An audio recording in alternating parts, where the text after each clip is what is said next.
క్రైస్తవ కూడి వచ్చినటువంటి సంఘ విశ్వాసులందరికీ నా యొక్క హృదయపూర్వక వందనాలు. వేదికను అలంకరించిన దైవ సేవకులకి నా యొక్క హృదయపూర్వక వందనాలు. పైనున్న ప్రభువు నాకు ఇచ్చినటువంటి కృపను బట్టి కోటాను వందనాలు. దేవునికి మహిమ కలుగును గాక. దేవుని బిడ్డలారా, నిజానికి అయితే మనం ప్రతి నెలలో ఈ యొక్క ఆరాధన కూడిక జరుపుకుంటాం. నేను కొద్ది నిమిషాలు వాక్యం చెప్తాను. ఈ పుట్టినరోజు ప్రసంగం మాత్రం అయ్యగారు రవితేజ పాస్టర్ గారు చెప్తారు. కొద్ది నిమిషాలు నేను మెయిన్ వాక్యం చెప్తాను. అసలు ఒక 200 కిలోమీటర్ల నుంచి ఇక్కడికి వచ్చినప్పుడు ఏం మోసుకొని వచ్చామో అది మీకు చెప్పాలి. అర్థమవుతుందా? చెప్పాను. ఇవాళ మీకు ఏమీ నష్టం ఏమి లేదు, ఇంటికాడ యుగాంతం ఏం జరగదు, ఎవరు ఇబ్బందులు ఏం జరగవు. ప్రశాంతంగా దేవుని వాక్యం వినండి. మీరు దైవికమైన మూటలు, ఆశీర్వాద మూటలు మీ ఇంటికి తీసుకొని పోదురు గాక. ఆమేన్. దేవునికి మహిమ ఘనత ప్రభావములు కలుగును గాక. ప్రశస్తమైన వాక్యము చాలా గొప్పది. యేసు ప్రభు వారు ప్రసంగం చేసినప్పుడు 3 రోజులు కూర్చొని విన్నారంట. ఇంకా భోజనాలు లేవు, నీళ్లు లేవు, స్నానాలు లేవు. ఎన్ని రోజులయ్యా? 3 రోజులు కొండ మీద ప్రసంగంలో వారి వాక్యం విని వారి జీవితాలు మార్చుకొని వారు మారుమనసు పొంది వారు పరలోకానికి వెళ్ళారు. ఇక్కడున్న ఈరోజు ఈ గృహకూడికి జరుగుతున్న నిజంగా రమేష్ గారు, కుమారమ్మ, తర్వాత దీపిక, వీళ్ళు నాకు 1 లక్ష రూపాయలు అప్పున్నారు. నాకు అలాగే విలియం పాస్టర్ గారికి, గ్రేస్ అమ్మకి 1 లక్ష రూపాయలు అప్పున్నారు. అది మీరు గుర్తుపెట్టుకోండి. నిజం చెప్తున్నా. ఎందుకు తెలుసా? విలియం పాస్టర్ అమ్మ, గ్రేస్ అయ్య గారి కాడికి ఆ ఫ్యామిలీ రాకపోతే ఒక 4 సంవత్సరాల క్రితం వాళ్ళ జీవితాలు ఏమయ్యాయో అవి మాకు తెలుసు, దేవునికి తెలుసు, వాళ్ళకు కూడా తెలుసు. ఈ ఆర్మూరు ప్రాంతంలో వారు వచ్చినప్పుడు వేటితో పట్టి పీడించబడ్డారో, ఆ పట్టి పీడించబడుతున్న దుష్టశక్తుల్ని ఎలా ఎల్లగొట్టాడో అది వాళ్ళకి తెలుసును గాక. వారి ప్రాణం విలువ 1,00,000, 10 లక్షలు, కోటి రూపాయలు వాళ్ళు గ్రహించదురు గాక. ఆమె నాకు తెలిసిన ఆ ప్రాణం విలువ ఎంత తెలుసా రమేష్ అన్న?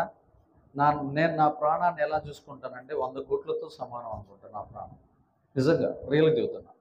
మరి మీ ప్రాణం విలువ మీది ఎంత గొప్పదో, మిమ్మల్ని ఎలాంటి సిచ్యువేషన్లో, ఎలాంటి శత్రువుల చేతిలో నుంచి, గ్రేసమ్మ, విలియమయ్య ప్రార్థనలో నుంచి, తేజమయ్య పాస్టర్ గారి యొక్క డెలివరెన్సీ ప్రేయర్లోంచి ఎలా విడుదల పొందామో ఒకసారి మనం గ్రహించదాము కాక.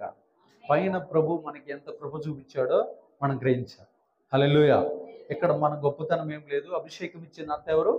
దేవుడు. మిమ్మల్ని నడిపించింది ఎవరు? ఆ సంఘానికి దేవుడు. అక్కడ అంటు కట్టించింది ఎవరు? దేవుడు. ఇవన్నీ దేవుని క్రియలే కానీ మానవ క్రియలు కాదు. అవునా కదా? ఆలోచించాం. కాబట్టి కొన్ని కార్యాలు దేవుడు చేస్తాడు. చూద్దాం ఒకసారి. దేవుని బిడ్డలారా, ఈరోజు మనం తెలుసుకోబోతున్న అంశం పేరు ఏంటంటే నీతిమంతుని విలువ. చెప్పండి, నీతిమంతుని విలువ. గట్టి చెప్పండి, నీతిమంతుని విలువ. ఆదికాండము 7వ అధ్యాయము 1వ వచనం. ఆదికాండము 7వ అధ్యాయం 1వ వచనం ఒకసారి మనం ధ్యానిద్దాం. దేవుని సంగమా, ఆదికాండము 7వ అధ్యాయము 1వ వచనం.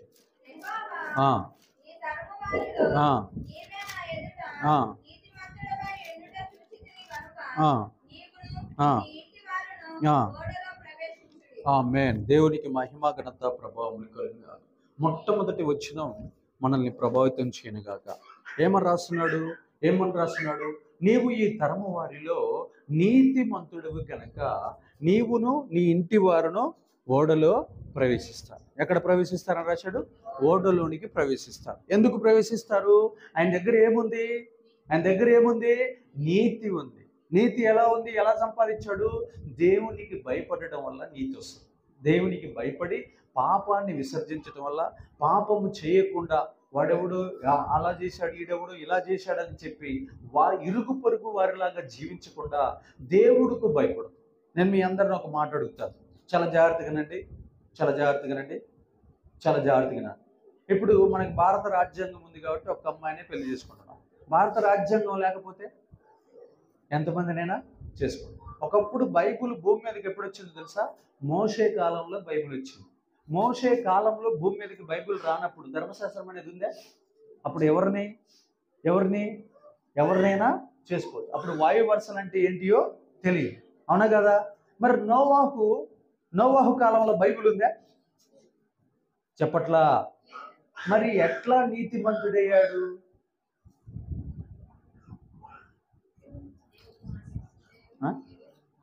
దేవుడి మాటలు తమ్ముడు. ఒకే భార్యను చేసుకున్నది నీతిమంతుడు. చెప్పాలి మీరంతా కొమ్ములు తిరిగిన క్రైస్తవులు మీరంతా. రమేష్ అన్న చెప్పు. నోవాహు కాలంలో నోవాహుకి మోషేకి 2000 సంవత్సరాల గ్యాప్ ఉంది. మోషే కాలంలో ధర్మశాస్త్రం వచ్చింది. ధర్మశాస్త్రాన్ని బట్టే కదా ఒకడు నీతిమంతుడు ఒకడు అవినీతిమంతుడు అని డిసైడ్ అయ్యేది. మరి నోవాహు నీతిమంతుడు ఎట్లయ్యాడు? Very good. మనస్సాక్షిని బట్టి చెప్పండి. మనస్సాక్షిని బట్టి నీతిమంతుడయ్యాడు. ఆయన మనస్సాక్షి లోపల దేవుడు తన ఆత్మను పెట్టాడు కాబట్టి ఆ మనస్సాక్షి ఇది తప్పు ఇది తప్పు ఇది తప్పు అని చెప్తుంది. ఇది ఒప్పు ఇది ఒప్పు ఇది ఒప్పు అని చెప్తున్నప్పుడు ఒప్పు చెప్పినటువంటి ఆత్మ నియమమే పాటించాడు, కానీ శరీర నియమం అంటే పాప నియమాన్ని అతడు పాటించలేదు. ఆ పాప నియమాన్ని పాటించకుండా ఆత్మ నియమాన్ని పాటించాడు కాబట్టి ఈ అక్కడ ఉన్నటువంటి నోవహు గారు ఆ తరము వారందరిలో కూడా ఎలాంటి వాడైపోయాడు? నీతిమంతుడయ్యాడు. అతను నీతి వల్ల ఏం కాపాడుకున్నాడు? తనతో పాటు తన భార్యని, తన పిల్లల్ని, తన కొడుకుల్ని, తన కోడళ్ళని, 6 మొత్తం 8 మందిని 7 కాపాడుకున్నాడు. ఆయనతో పాటు ఎంతమంది? 8 మంది. మన ఇంట్లో మనం ఒక్కలో ఉంటే చాలు నీతిమంతులం. మన ఇల్లు మొత్తం మన నీతిని బట్టి కాపాడబడును గాక. మన ఒక్కలం ప్రార్థన చేస్తే చాలు మన ఇంట్లో వాళ్ళంతా పరలోకం వచ్చేదరు గాక. మనం ఒక్కళ్ళం ఖచ్చితంగా మొరపెడితే చాలు. ఏ వ్యక్తి మారడు అంటున్నాడో ఆ వ్యక్తి మార్చబడును గాక. బైబిల్లో ఒక్క మాట రాశాడు, గుర్తుపెట్టుకోండి. నోవాహు నీతిమంతుడు అని రాశాడు, కానీ నోవాహు భార్య గురించి రాశాడా? నోవాహు కొడుకుల గురించి రాశాడా? నోవాహు కోడల గురించి రాశాడా? రాయలేదే. మరి వాళ్ళని ఎందుకు రక్షించాడు? నీతి యొక్క ప్రభావం ఎంతమంది మీదకి పోయిందంటే కుటుంబం మొత్తం మీదకి పోయింది. హల్లెలూయా. నీతి యొక్క ప్రభావం ఎంతమంది మీదకి పోయిందంటే కుటుంబం మొత్తం మీదకి పోయింది. నీ యొక్క ప్రార్థన శక్తి నీ జాతిని రక్షించును గాక. నీ యొక్క నీతి శక్తి నీ యొక్క కుటుంబాన్ని రక్షించును గాక. నువ్వు అనుకుంటున్నావు ఈరోజు నేను ప్రార్థన చేస్తే ఎవరు మారరు అనుకుంటున్నావు, కానీ ఉగ్రతా దినమందు అందరూ రక్షించబడదరు గాక. ప్రభు రాకడలు అందరూ ఎత్తబడదరు గాక. నీ ఇంటి వారందరి కోసం నువ్వు చేసిన విజ్ఞాపన ధ్వని పరలోకం చేర్చబడును గాక. కాబట్టి నోవాహు తన నీతి వలన తన చుట్టూ ఉన్నటువంటి తన కుటుంబస్తులందరినీ కాపాడుకున్నాడు. మరి దేవుడు ఎవరిని జ్ఞాపకం చేసుకున్నాడు? నోవాహును ఒక్కరినే జ్ఞాపకం చేసుకుని మిగతా వాళ్ళందరినీ జలప్రళయంలోకి పంపించచ్చు కదా. మరి ఆయనతో పాటు ఎవరిని జ్ఞాపకం చేసుకున్నాడు? అరే నోవాహు ఒక్కరినే కాపాడితే ఎలాగా? మరి నోవాహుకు ఒక భార్య ఉంది కదా, మరి నోవాహుకు ఒక 3 కొడుకులు ఉన్నారు కదా, 3 కోడళ్ళు ఉన్నారు కదా. మరి దేవుడు ఫీలింగ్స్ని అర్థం చేసుకున్నాడా లేదా? చెప్పాలి. అర్థం చేసుకున్నాడా లేడా? అర్థం చేసుకుంటాడా లేడా? ఇప్పుడు నేను కొడుకుని అడుగాను అనుకో, కూతురునిచ్చాడు అనుకో, అర్థం చేసుకున్నవాడైతాడా? కాడు. ఏదైతే అడుగుతామో అది పొందుకునే భాగ్యం మనకి ఇచ్చాడు దేవుడు. హల్లెలూయా. నువ్వు కొడుకుని అడిగితే కొడుకునిస్తాడు, నువ్వు కూతురుని అడిగితే కూతురునిస్తాడు. ఎందుకంటే నీ బాధలు, నీ వేదన, నీ కష్టం, నీ శ్రమ, నీ హింస అంతా ఆయనకి తెలుసు కాబట్టి. హల్లెలూయా. ఆయన సిలువలో ఏం చేశాడో తెలుసా? శ్రమలన్నిటినీ భరించాడు. నేను మా చర్చిలో ఉన్న విశ్వాసాలందరూ కూడా చెబుతాను. భర్త కొట్టాడు అనుకో, లేకపోతే భార్య తిట్టిందనుకో, ఎవరికి వెళ్ళి చూడాలి? ఫ్యాన్కి వెళ్ళి చూడాలా? ఎవరికి వెళ్ళి చూడాలి? తావడికి వెళ్ళి చూడాలా? సిలువుకి వెళ్ళి చూడాలి. ఎవరికి వెళ్ళి చూడాలి? సిలువులో దగ్గర అంట 1600 మంది సైనికులు ఉమ్మేశారండి యేసుప్రభు. 1600 మంది. మనల్లో కూడా ఒక చెంప దెబ్బ కొడితే తట్టుకోలేము. వాడిని ఎట్ట చంపుదామని ప్రయత్నాలు చేస్తూ ఉంటాం. యేసు ప్రభు వారిని వేధించారు, కొట్టారు, తిట్టారు, ఉమ్మేశారు, బట్టలు లాగేశారు, ఆయన్ని నడి రోడ్డు మీద తన్నారు, వెనక చోటను తన్నారు, ఎన్నో రకాలుగా టార్చర్లు చేశారు. కానీ ఆయన వాళ్ళని ఒక్క మాట అయినా అన్నాడా? లేదు. అందుకని మనం దేనికి వెళ్ళి చూడాలి? మెడలో కాదు సిలువ, జీవితంలో సిలువ ఉండాలి. భర్త కొట్టినా, భార్య తిట్టినా, ఇంట్లో వాళ్ళు వేధించినా, హింసించినా, గాయపరిచినా, ఎవరు ఎలాగ మనల్ని ఎన్ని రకాలుగా టార్చర్ చేసినా మన శ్రమలు సిలువ కింద చాలా చిన్నవి. ఇక 2వ అంశాన్ని చూద్దాం. ప్రియదేవుని సంగమా, 2వ అంశాన్ని మనం చూస్తే బైబిల్లో రాయబడిన మాటను మనం చూద్దాం. ప్రియదేవుని బిడ్డలారా, ఆదికాండము 32వ అధ్యాయము 11వ వచనం. ఆదికాండము 32వ అధ్యాయము 11వ వచనం. ఆదికాండము నా సహోదరుడైన ఏశావు చేతి నుండి నా నా సహో నా సహోదరుడైన ఏశావు చేతి నుండి దయచేసి నన్ను తప్పించుము. అతడు వచ్చి పిల్లలతో తల్లిని నన్ను చంపునేమో అని అతడికి భయపడుచున్నాను. హల్లెలూయా. చూడండి ప్రియదేవుని బిడ్డలారా, 400 మంది సైన్యాన్ని తీసుకొని బయలుదేరి వస్తున్నాడు. ఎవరు ఏశావు. ఎవరిని చంపడానికి? యాకోబు యొక్క 4 భార్యలని, యాకోబు యొక్క 12 మంది కుమారులని, యాకోబు యొక్క ఒక్కగానొక్క కుమార్తెని, యాకోబు దగ్గర పనిచేస్తున్న వందల మంది పనివాండ్రని, ఆ తర్వాత యాకోబుని చంపడానికి వస్తున్నారు. యాకోబు ఏం చేశాడు? రాత్రికి రాత్రి ఎబ్బోకు రేవ దగ్గర అందరికీ మూటలు కట్టి, మీరు ఇటు వెళ్ళండి, ఇక్కడ ఉండండి, మీరు మారుగై ఉండండి, చాటుగా ఉండండి అని చెప్పి యాకోబు ఒక్కడు దేవుడితో మాట్లాడటానికి ఎబ్బోకు రేవ దగ్గరికి వెళ్ళాడు. హల్లెలూయా. ఒక్కడెళ్ళాడా? 100 మంది వెళ్ళారా? పని వాళ్ళందరం తీసుకెళ్ళాడా? అక్కడ కత్తిని వాడానా? కత్తులన్నిటికంటే బలమైన ప్రార్థన శక్తిని వాడా? మరి ఆయన దగ్గర 3000 మంది ఉన్నారు కదా. ఎవరు ఉంది? 2000 3000 మంది పని వాళ్ళు ఉంటారు కదా. మరి వాళ్ళందరినీ మీరు యుద్ధం చేయండి రా, మీ ద్వారా ఏశావు భూమి మీద లేకుండా చేస్తామని చెప్పొచ్చు కదా. మరి వారిని అలా పురుకొలుపుతున్నాడా? ప్రార్థనా శక్తి ద్వారా అన్నని ఓడిస్తున్నాడా? ప్రార్థన శక్తి ద్వారా అన్నని ఓడిస్తున్నాడు. రాత్రికి రాత్రి తెల్లారే కల్లా, మళ్ళా చెప్పండి, తెల్లారే కల్లా చంపటానికి వస్తాడన్న అన్న మీద పడి ముద్దు పెట్టుకుంటాడు. కూడా చెప్పలు గట్టిగా ప్రభావములు కలుగుతుందా. దేని శక్తి అది? దేని శక్తి? ప్రార్థనా శక్తి. నీతిమంతుని యొక్క ప్రార్థనా శక్తి. నీతిమంతుని యొక్క ప్రార్థన బహుబలమైనదే. ఏం చేస్తుందంట? గొప్ప కార్యాలు చేస్తాడు. చూడండి, యాకోబు రాత్రికి రాత్రి తనను తాను ఏం మార్చుకున్నాడో తెలుసా? నేను మోసగాన్ని అని ఒప్పుకున్నాడు. ఆ ఒప్పుకోవటం వల్ల దేవుడు అతను ఏం చేశాడు తెలుసా? నీతిమంతునిగా చేశాడు. మనం ఒప్పుకుంటాం ఎప్పుడైనా మన నోరు తెరిచి మనం ఒప్పుకుంటామా? రాత్రి ఏమన్నాడు తెలుసా? నీ పేరేం పేరు అంటాడు దేవుడు. నా పేరు యాకోబు అంటాడు. యాకోబు అంటే అర్థం ఏంటో తెలుసా? మోసగాన్నయ్యా. నేను ఎంతో మందిని మోసం చేశా. అన్నని మోసం చేశా, అమ్మని మోసం చేశా, నాన్నని మోసం చేశా, మామని మోసం చేశా, బామ్మర్దుల్ని మోసం చేసిన, బంధువుల్ని మోసం చేసిన, చుట్టాలను మోసం చేసిన, ప్రతి ఒక్కరిని మోసం చేసిన ప్రభువా అని అడిగినప్పుడు నీ పేరు మోసగాడు కాదు, ఇజ్రాయేలు. ఇప్పుడు చెప్పగలిగా ఇజ్రాయేలు అని పేరు మార్చాడు.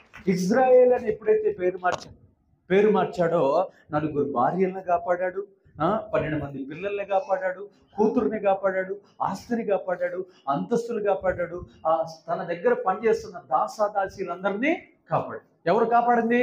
దేవాతి దేవుడు. ఎంతమంది చేతిలో నుంచి? 400 మంది చేతిలో నుంచి, బరిసెల చేతిలో నుంచి, గొడ్డల చేతిలో నుంచి, భయంకరమైనటువంటి కోపస్తుల వాళ్ళ యొక్క కుట్రల చేతిలో నుంచి విడిపించాడు దేవుడు. దేవునికి మహిమ కలుగును గాక. 3వ విషయాన్ని మనం ధ్యానిద్దాం. ప్రియ దేవుని బిడ్డలారా, చూద్దాం. యోహాను సువార్త 3వ అధ్యాయము 16వ వచనం. యోహాను సువార్త 3వ అధ్యాయం 16వ వచనం. చూడండి, దేవుడు లోకమును ఎంతో ప్రేమించును. ఎందుకంట చూద్దాం. ప్రియ దేవుని బిడ్డలారా, అక్కడ రాయబడినటువంటి మాటను మనం పరిశీలిద్దాం. దేవుడు లోకమును ఎంతో ప్రేమించును, కాగా ఆయన తన అద్వితీయ కుమారునిగా పుట్టిన వాని యందు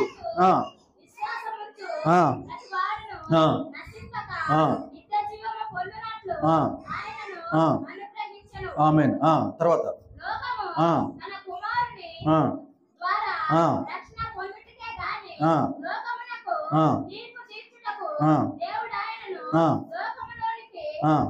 పంపలేదు. ఆమేన్. లోకం 17వ వచనం చూడండి. లోకము తన కుమారుడు ద్వారా రక్షణ పొందుటికే గాని లోకమునకు తీర్పు తీర్చుటకు దేవుడు ఆయనను లోకములోనికి పంపలేదు. స్తోత్రం. 3వ అంశం ఎందుకు తెలుసా? లోకంలోనికి యేసు ప్రభువారు వచ్చాడు. గట్టి చెప్పండి. యేసు ప్రభువారు వచ్చాడు. యేసు ప్రభువారు చచ్చిపోయినప్పుడు ఇజ్రాయెల్ దేశం అంతా చీకటి కమ్ముకుంది. ఎందుకు కమ్ముకుంది? ఒక నీతిమంతుడిని చంపినందున ఆ దేశం అంతా కూడా ఏం కమ్ముకుందంట? చీకటి కమ్ముకుంది. అప్పుడు ఆ దేశంలో ఉన్న వాళ్ళందరికీ ఏమర్థమైందో తెలుసా? అయ్యో, ఒక నిరపరాధిని మనం చంపాము, అయ్యో ఒక నిర్దోషిని మనం చంపాము, అయ్యో ఒక నిష్కలంకుని మనం చంపాము, అయ్యో ఒక అమూల్యమైనటువంటి ప్రవక్తను మనం చంపాము, అయ్యో ఒక అతి శ్రేష్ఠుడైన పరిశుద్ధిని మనము చంపాము అని బాధ, భయం పుట్టింది వాళ్ళ లోపల. అతని నీతి వలన ఈ రోజున ఏం జరుగుతుందో తెలుసా? లోకం మొత్తాన్ని రక్షిస్తున్నాడు. లోకంలోనికి ఆయన తీర్పు తీర్చడానికి కాదు, రక్షించడానికి వచ్చాడు. లోకంలో ఉన్న ప్రతి ఒక్క మనిషిని ఏం చేశాడు? తన యందు విశ్వాసం ఉంచిన ప్రతి ఒక్కరికి రక్షణ చేయడానికి వచ్చాడు. ఎందుకంటే ఆయన ఏమై ఉన్నాడంటే నీతిమంతుడై ఉన్నాడు. చెప్పండి, ఏమై ఉన్నాడు? యేసు ప్రభువారు నీతిమంతుడై ఉన్నాడు. ఆయన నీతి వల్ల ఎంతమంది రక్షించబడుతున్నారు? ఇదిగో దేవుడు లోకమును ఎంతో భ్రష్ట లోకాన్ని, చెడుతనంతో నిండిపోయిన లోకాన్ని, పాపంతో నిండిపోయిన లోకాన్ని, కామ వికార శాస్త్రాలతో నిండిపోయిన లోకాన్ని ఎవరిని బట్టి ప్రేమిస్తున్నాడు? క్రీస్తు యేసును బట్టి తండ్రి ప్రేమిస్తున్నాడు. దేవుడు లోకమును ఎంతో ప్రేమించాడు. ఎందుకు ప్రేమించాడు? క్రీస్తు యేసు అనేటటువంటి నీతిమంతుడు భూమి మీద జీవించాడు కాబట్టి ఆయన నీతిని బట్టి లోకాన్ని ప్రేమిస్తున్నాడు. ఇప్పటికి కూడా అనేక మందిని ఎటువైపు తిప్పుతున్నాడు? పరలోకం వైపు తిప్పుతున్నాడు. దేవునికి మహిమ, ఘనత, ప్రభావములు కలుగును గాక. ఒకటోదాడు చెప్పండి, యాకోబు నీతిమంతుడు ఎలా అయ్యాడు? నీతిమంతుని విలువ తన కుటుంబం మొత్తాన్ని కాపాడేది.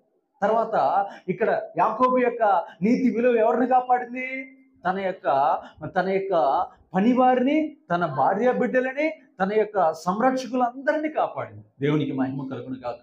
యేసు ప్రభు వారి యొక్క రక్తం యొక్క నీతి విలువ ఎవరిని కాపాడుతుందంటే లోకం మొత్తాన్ని కాపాడుతుంది. ఇప్పటికిప్పుడు బయట నుండి ఈ వాక్యమని ఒక ఆయన వచ్చి నేను యేసుని నమ్ముకుంటానండి అని అంటే ఆయనకు కూడా పరలోకం కూడా. చెప్పండి గట్టిగా, దేవుడికి మహిమ.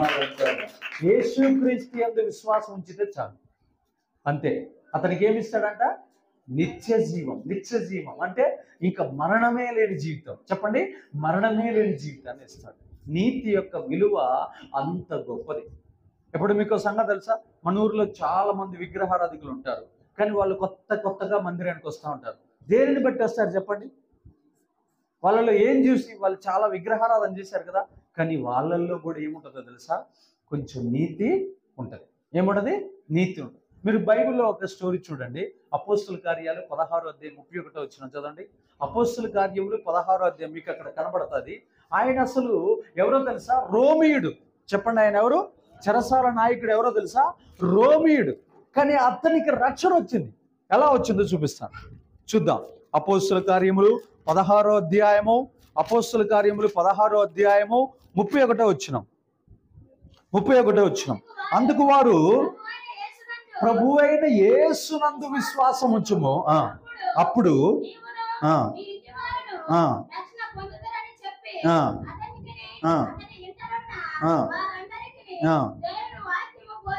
ఆమేన్. చాలు, దేవునికి మహిమ కలుగును గాక. చూడండి, ఆయన ఎవరు?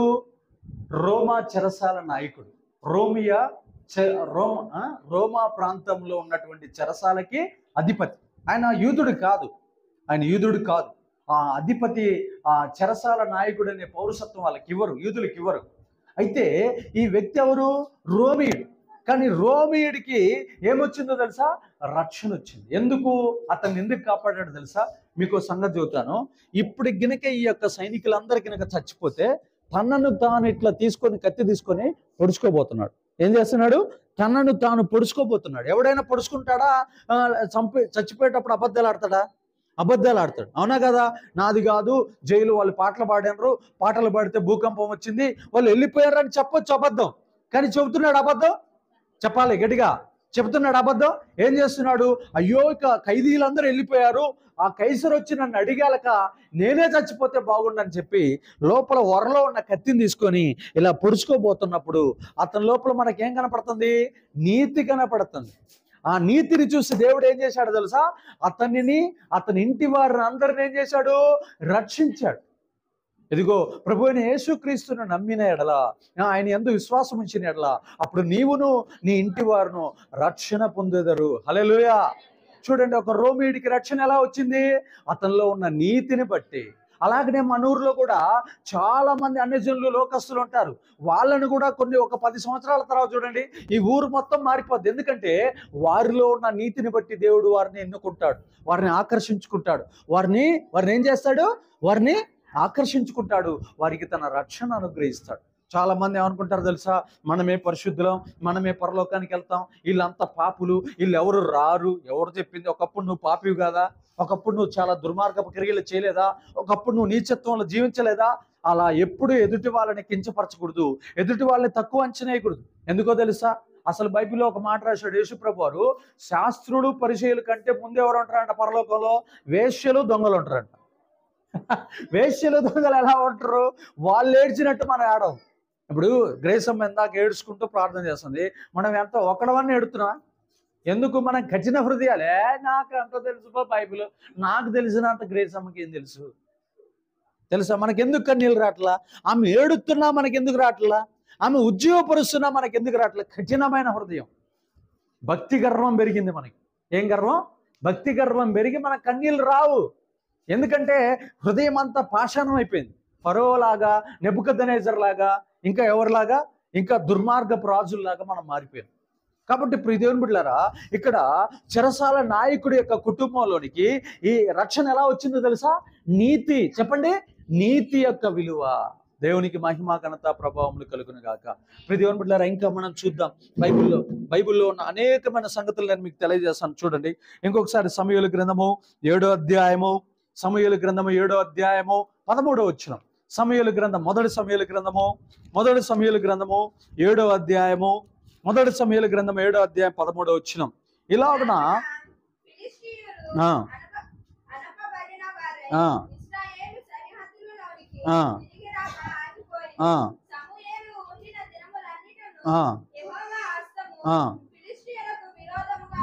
అబ్బా అబ్బా ఏం రాశాడండి అసలు! ఈ మాట చదివితే సేవకులుగా జీవించడం అంత ధన్యత ఇంకోటి ఉండదు.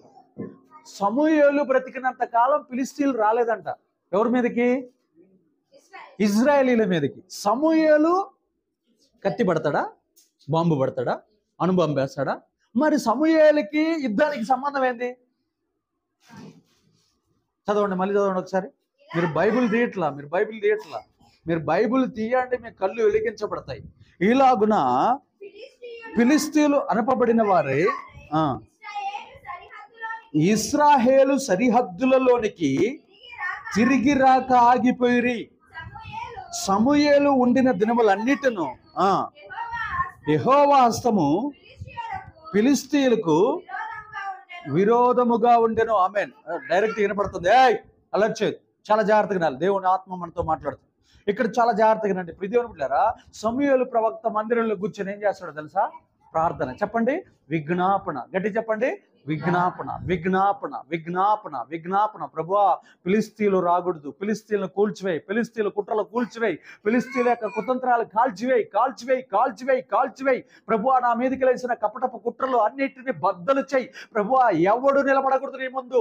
ఇదిగో నీ ప్రజల మీదకి రాకూడదు, రాకూడదు, రాకూడదు, రాకూడదు. ప్రార్థన, ప్రార్థన, ప్రార్థన. విజ్ఞాపన, విజ్ఞాపన, విజ్ఞాపన, విజ్ఞాపన, విజ్ఞాపన. విజ్ఞాపనలు చేస్తూనే ఉన్నాడు. దెబ్బకు సమూయేలు బతికినంత కాలము ఇజ్రాయేలీలకి దేవుని యొక్క హస్తము తోడుగా ఉన్నది. ఆ హస్తము ఫిలిష్తీయులకు విరోధంగా పోరాటం చేస్తుంది. వాళ్ళు ఎప్పుడైనా పోదాం పాండ్రా, వాళ్ళని దోచుకుని వద్దాంపా అంటే దేవుడు వాళ్ళని మొత్తుతున్నాడు, వీళ్ళని లేపుతున్నాడు. అప్పుడు ఫిలిష్తీయులు ఒక్కడు కూడా, సమూయేలు ఎన్ని సంవత్సరాలు బతికాడు తెలుసా? అది చెప్పరు. ఇంకా కేజీలు చికెను, మటను, ఇంకా పెద్దది మొత్తం తింటాం, ఇంతలా తయారైపోతాం మనం. సమూయేలు ప్రవక్త ఎన్ని సంవత్సరాలు బతికాడు తెలుసా? 120 సంవత్సరాలు బ్రతికాడు. సమూయేలు ప్రవక్త ఎన్ని సంవత్సరాలకి సేవకు వచ్చాడు తెలుసా? 3 సంవత్సరాలు సేవకు వచ్చాడు. సమూయేలు తల్లిపాలు 3 సంవత్సరాలకి సేవకు వచ్చాడు. సమూయేలు ప్రవక్త పరిచర్య చేసింది ఎన్ని సంవత్సరాలు తెలుసా? 117 సంవత్సరాలు. 117 సంవత్సరాలు సేవలో 117 సంవత్సరాలు ఫిలిష్తీయులు శత్రువులు అసలు ఇంటి మీదకి, రాజ్యం, ఒక దేశం మీదకి రాలేదంటే మనం ఇట్లా నిద్రపోతాం, వాడు పక్కన చేతబడి చేస్తూనే ఉంటాడు. ఇటు పక్కనోడు మనల్ని ఎప్పుడు చంపుదామని గొడ్డలు నూరుతూనే ఉంటాడు. అటు పక్కనోడు ఎప్పుడు ఇన్నేసేద్దామని కుట్రలు చేస్తూనే ఉంటాడు. మరి మన ప్రార్థన ఏడుంది? సమూయేలు ప్రార్థనకి, విజ్ఞాపనకి, మన విజ్ఞాపనకి ఎంత తేడా ఉంది? ఉందే లేదా? మనం అమావాస్య రోజు నిద్రపోతూ ఉంటాం, పౌర్ణమి రోజు నిద్రపోతూ ఉంటాం. మనకు గుర్తుండవు. వాళ్ళు వస్తారు, ఆ పౌర్ణమి రోజు, అమావాస్య రోజు ఫుల్గా దయ్యాలు పంపిస్తారు.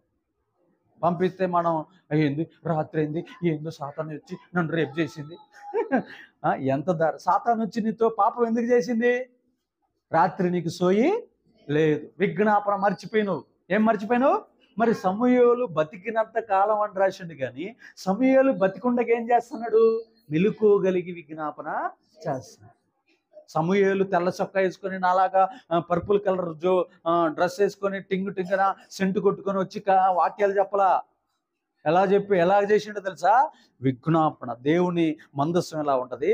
ఆ మందస్సం ముందు ప్రభువా ఎవ్వరు ఇజ్రాయేలీయులకు వ్యతిరేకంగా లేవకుండా ఉండెదరుగాక, లేచిన వారి మీదకి ఉరుములు మెరుపులు వచ్చునుగాక, పిడుగులు పడునుగాక, వారి యొక్క రాజ్యములు అల్లకల్లోలమైపోనుగాక, వారికి కరువులు వచ్చునుగాక, వారు భయంకరమైనటువంటి కరువులకి భయంకరమైనటువంటి రోగాలకు అప్పగించబడదురుగాక. బా 120 సంవత్సరాలు షేక్ చేసిండు శత్రువులని. ఒక్కడో మనకి ఇంకా గుంపులే ప్రార్థనకు వచ్చేటప్పుడు 100 మంది ప్రార్థన చేసినా ఒక్క సమస్య పోదు, 100 మంది కలిసి ప్రార్థన చేసినా ఒక చిన్న సమస్య పోదు. కానీ అక్కడ సమూయేలు బ్రతికినంత కాలం అని రాశాడా? యాజకులందరూ బతికినంత కాలం అని రాశాడా? సమూయేలు ఒక్కడి పేరే రాశాడు. అంటే ఎంత పవర్ఫుల్ ప్రేయరు ఆలోచించండి. ఆయన నీతి ఎంత గొప్పది. ఆయన బయటికి వెళ్ళిపోయేవాడు కాడు, మందసం దగ్గరే ఉండేవాడు, అక్కడే అదే దేవుని సన్నిధిలో ఉండేవాడు. ఆలోచించండి ప్రియమైన విజ్ఞాపన. నోరు చెప్పండి, నోరు అనండి అందరూ. నాకు తెలిసిన ఒక అమ్మాయి ఉంది ఉప్పల ప్రాంతంలో. ఆ అమ్మాయి ప్రార్థన చేస్తే ఇగో ఎట్లా అనండి అందరూ, ఈ పెదవులు ఉన్న చూసినవా, మనకి బొల్లి వస్తుంది చూసినవా, బొల్లి వస్తే తెల్లగా మారిపోద్ది చర్మం. అలా ఈ పెదవులు ప్రార్థన చేసి బొల్లిగా మారిపోయింది. ఇప్పుడు పోయి చూడండి వాళ్ళ కుటుంబం ఎట్లా ఉందో ఆలోచించండి. ప్రియజీవన్ బిడ్డలారా, కొడుకులు అమెరికా పోయినారు. ఎంత ఉన్నత స్టేజ్లో ఉన్నదో తెలుసా? నీ జీవితంలో ఎప్పుడన్నా ప్రార్థన అలా చేసావా? విజ్ఞాపన ఎవరి గురించి చేసావా? నీ పిల్లల కోసం చేసుకుంటున్నా, నీ ఫ్యామిలీ కోసం, నీ ఇంట్లో నీ రక్త సంబంధికుల కోసం వాళ్ళు రక్షణలోకి రావాలని ఎప్పుడన్నా ప్రార్థన చేసావా? ఏ రోజైనా అడిగావా? వాళ్ళు అంతే నరకానికి పోవాలనుకుంటున్నావు కదా. కానీ ఒక్క సమూయేలు దేశం మొత్తాన్ని కాపాడుకున్నాడు. ఒక్క సమూయేలు దేశం మొత్తాన్ని తన విజ్ఞాపనలతో కాపాడుకున్నాడు. నువ్వు విజ్ఞాపనలు చేయి. నీకు బిర్యానీ కావాలంటే బిర్యానీ పంపిస్తాడు, నీకు ఏది కావాలంటే బట్టలు కావాలంటే బట్టలు ఇస్తాడు. వాళ్ళే వచ్చి అయ్యా ఇది తీసుకోయా, ఈ పొట్టేలు తీసుకోయా, అయ్యా ఈ వస్త్రాలు తీసుకోయా, ఈ ధనము తీసుకోయా, ఈ వెండి తీసుకోయా, ఈ ఇత్తడి తీసుకోయా. నిండిపోయింది ధనాగారం. ఎంత సమృద్ధి. రాజులు సమూయేలు ఇట్లా నడుచుకుంటూ వస్తుంటే రాజులు భయపడుతూ గచ్చగచ్చుకుంటూ, అయ్యా నువ్వు సమాధానంతో వస్తున్నావా, ఉగ్రత వస్తున్నావా? అది ఫస్ట్ ఆ మాట చెప్పు. నువ్వు ఉగ్రతతో వస్తుంటే రాజుగారిని పక్కకు లోపల పంపిస్తాం. నువ్వు సమాధానంగా వస్తే నీ ఎదురుగా రాజుగారు కూర్చుంటారు. అంటే ఎంత పవర్ఫుల్ సేవకుడో ఒకసారి ఆలోచించండి ప్రియదేవుని బిడ్డలారా. ఆలోచించండి. మనం మనుషులం కాదా? మనకు 2 చేతులు లేవా? మనకి మోషే సమూయేలులాగా కళ్ళు కాళ్ళు చేతులు అయి లేవా? మరి మనకెందుకు ప్రార్థన లేదు? మనకెందుకు విజ్ఞాపన లేదు? ఎప్పుడు మనం ఏం ప్రార్థన చేస్తాం తెలుసా? ప్రభువా నా పిల్లలు, నా ఇల్లు, నా అప్పులు తీరాలి, నా కారు బాగా నడవాలి, ప్రభువా నేను బాగా సేవ చేయాలి. ఇదే స్వార్థపూరితమైన ప్రార్థన. నీ స్వార్థాన్ని వదిలిపెట్టి ఇతరుల కోసం ప్రార్థన చేయి. అప్పుడు దేవుడు నిన్ను ఎలా ఆశీర్వదిస్తాడో, నీ నీతి నీ సంఘం ఎలా గొర్రెలుతుందో చూద్దాం. ఈరోజు నా జీవితంలో సజీవ సాక్ష్యం అండి. మొన్న 40 రోజులు ప్రేయర్లో ఒక ఫ్యామిలీ గురించి చెప్పాను. ప్రభువా పల్లవి చిన్నారావు వాళ్ళ ఫ్యామిలీని ఆయన నా చేతికి అప్పగించాయా అని ఏడ్చాను, ప్రార్థన చేశాను. బాప్తీసాలు లేని వాళ్ళందరి కోసం ఒక 70 మంది కోసం ప్రార్థన చేశాను. ఇవాళ నాకు వచ్చేటప్పుడు ఒక అక్క ఫోన్ చేసింది, అయ్యా 3 వచ్చే నెలలకి బాప్తీసానికి సిద్ధపడరయ్యా అని చెప్పాడు. కొడు చెప్పలు గట్టిగా. దేవునికి మహిమ ఘనత ప్రభావాలు కదా. మొన్నటి రోజు నాకు తమ్ముడు 8 నెలల 8 రోజులకి కరీంనగర్లో ఒక తమ్ముడు 10 సంవత్సరాల క్రితం పరిచయమైన తమ్ముడు తన భార్యకి డెలివరీ అవుతుంది. అన్నా సంతకం తీసుకుని అన్నా, తల్లి చచ్చిపోద్దో పిల్ల చచ్చిపోద్దో చెప్పలేకపోతున్నావు అన్నా, ప్లీజ్ అన్నా నీకు దండం పెడతా, బతికితే ఉప్పలు వచ్చి సాక్ష్యం చూస్తానన్న. అదే మాట మీద ఉండు, బతకపోతే నా పేరు తిప్పెట్టుకుంటానని ప్రార్థన చేసిన. బతికిండు, బాబు పుట్టిండు, ఈ రోజున పాలు తాగుతున్నాడు, హ్యాపీగా సంతోషంగా ఉన్నాడు. అన్న మేము ఎప్పుడు రావాలో చెప్పు, ఆ రోజు వచ్చి సాక్ష్యం చెప్తాం అన్న. ఆమేన్. కొడు చెప్పలేగడిగా. దేవునికి మహిమ ఘనత.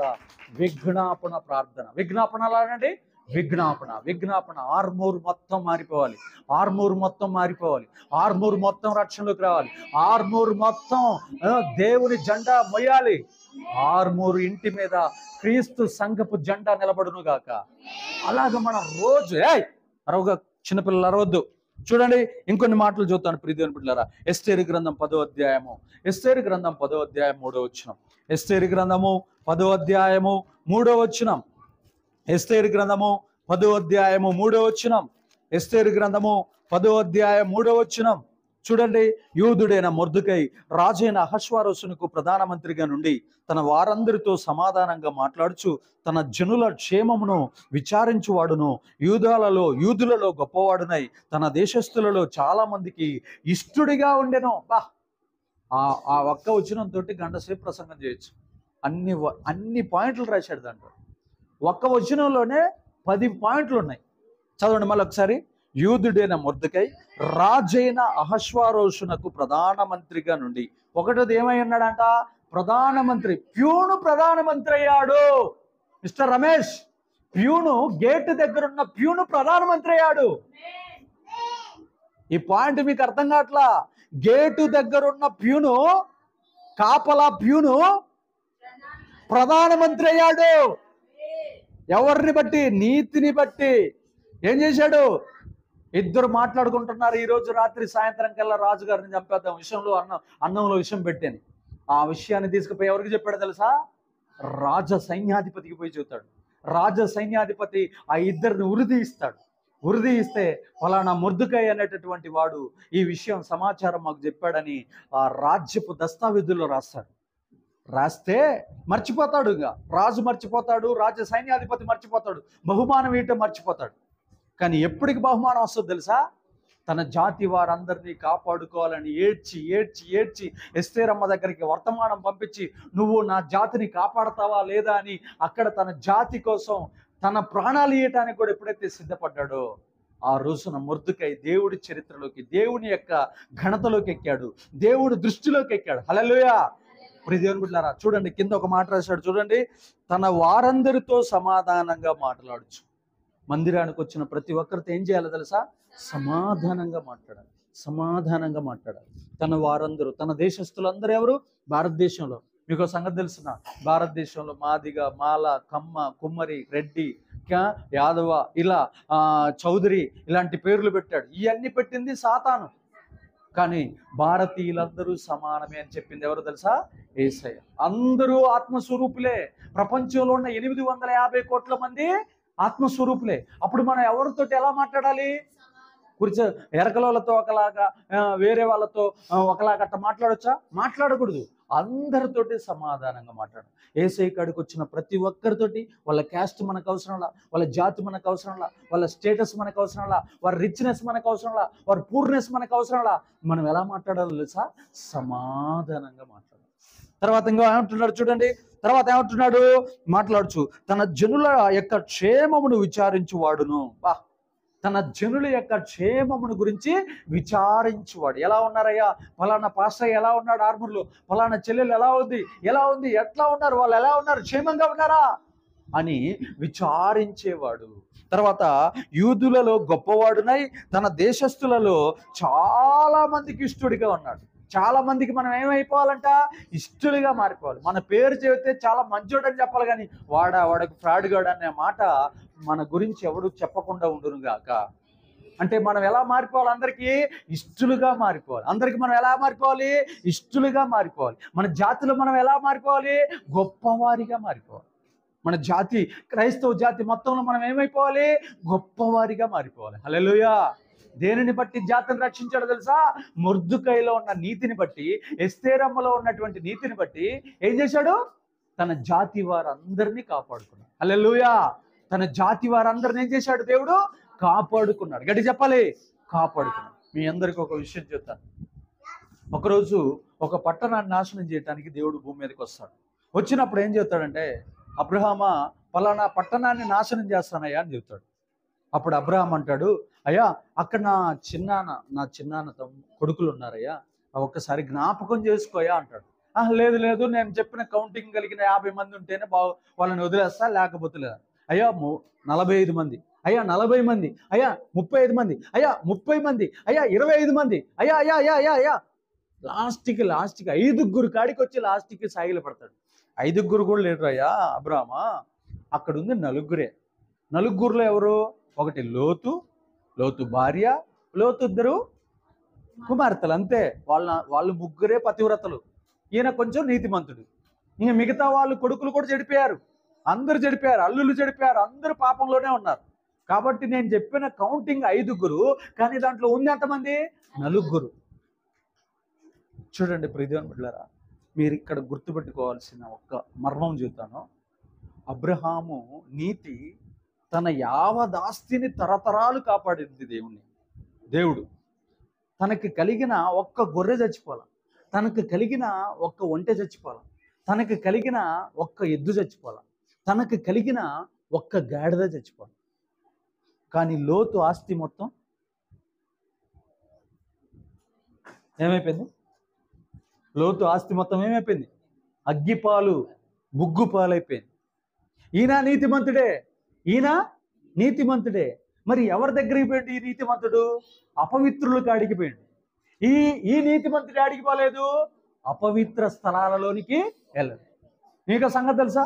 అబ్రహాము ఆస్తి ఇస్సాకుకు వచ్చింది, ఇస్సాకు దగ్గర ఉన్న ఆస్తి యాకోబుకు వచ్చింది, యాకోబు దగ్గర ఉన్న ఆస్తి తన అన్నల దగ్గరికి దాకా వచ్చిందా రాలేదా? మరి లోతు ఆస్తి అడిగిపోయింది అగ్నిలో, సొదొమ గొమొర్రాలో మొత్తం ఆస్తి మొత్తం అయింది. ఒక్కటి కాపాడుకున్నాడు, ఏంటిది? ప్రాణం. చెప్పండి, గట్టి చెప్పండి. ప్రాణం. నీ ఆస్తి కన్నా గొప్పది ఏందో తెలుసా? నీ ప్రాణం. మొట్టమొదట నీ ఆస్తి మొత్తాన్ని వదిలేసి నీ ప్రాణాన్ని దక్కించుకోపో. ఏం దక్కించుకోమని చెప్పారు దేవదూతలు? నీ ప్రాణాన్ని దక్కించుకోపో అన్నారు. మరి అయ్యా బంగారం, అయ్యా వెండి, అయ్యా ఇత్తడి, అయ్యా గొర్రెలు, అయ్యా ఒంటెలు. అసలు లోతు భార్య అని ఎందుకు తిరిగిందో తెలుసా? అది వెరీ గుడ్. మీరు ఎప్పుడైనా చూడండి, మా ఇంటికాడ మా ఇంటి చరిత్ర అంతా నాకు తెలుసు. ఒక్క గొర్రె పోయిందంటే 100 సార్లు తిరుగుతారు, ఒక్క బెర్ర పోయిందంటే 4 నెలలు ఎత్తుకుతారు. అదే చర్చికి రమ్మంటే అంత బెర్ర పోయినప్పుడు వచ్చినంత ఎతికినంత శ్రద్ధ చర్చికి వస్తారా? ఒక బంగారు పుట్టక పోయిందనుకో, భూతద్దం వేసి